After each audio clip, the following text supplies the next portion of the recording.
I curse as the sticky red drink I'm carrying sloshes over my hand and splashes onto my white t-shirt. You'd think after 2 seasons I'd have learned my lesson about white t-shirts at work. I give a tight smile to the man who throws me an apologetic look for bumping into me. It only takes a fraction of a second for his expression to turn from contrite to heated, his eyes sweeping over my petite frame before landing back on my face. I try not to twitch under his appraising gaze, counting to 5 in my head so I don't come across as rude or dismissive before slipping past him to deliver the drinks.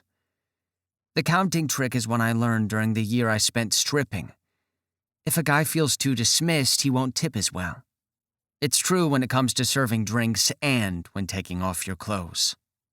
"Can I get you guys anything else?" I ask, setting the drinks down at a table where the men are too busy trading fuck me looks with each other like it's their last night on Earth to even notice me. Which I guess isn't far off. Not that the world is ending, but it's certainly their last night on Palm Island. Handjob Island to the locals when we're feeling cheeky or immature. It's Labor Day after all, the official last night of the tourist season before all of the vacationers head home, and the ferry to and from the island cuts down to only 1 trip per week for 6 months, severely limiting the number of visitors until a new season comes around again.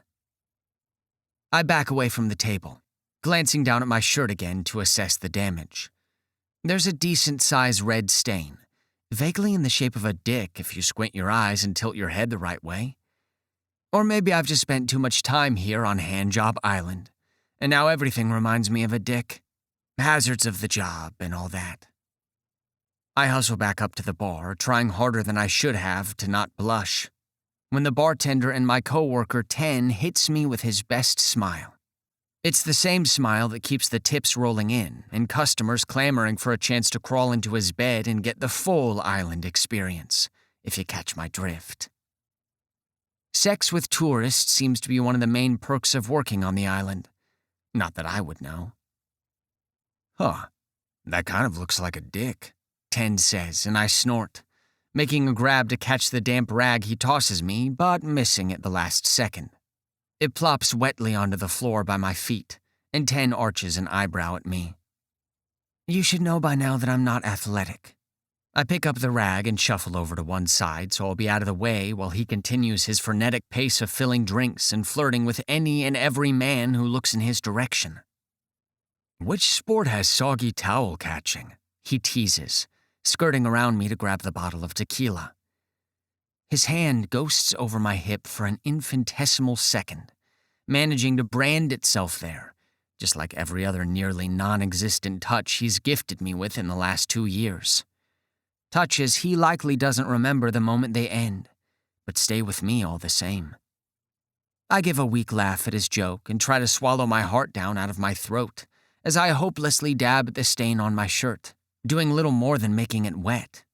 After another minute of uselessly fighting the setting spot, I give up, tossing the rag onto the counter and getting back to work. After all, if I don't help these men get drunk, someone else probably will. Fine, I'm not exactly curing cancer over here, but the job is fun, at least for now. I notice a couple of guys claiming a recently vacated table, so I head over, putting on a fresh smile as I approach. "Hey, can I get you fellas anything?" I ask, dropping my elbows on the high-top table and leaning in so I'll be able to hear them over the din of the bar. The closest man, sporting a meticulously groomed beard and several tattoos on his arms, leans into my personal space. My body tenses on instinct, and I do my breathing trick again, forcing myself to relax and keep my smile in place. "Are you on the menu, sweet thing?" he asks, his breath already reeking of booze. Either his friends have bionic hearing, or they know his game because they snicker and wolf whistle at us.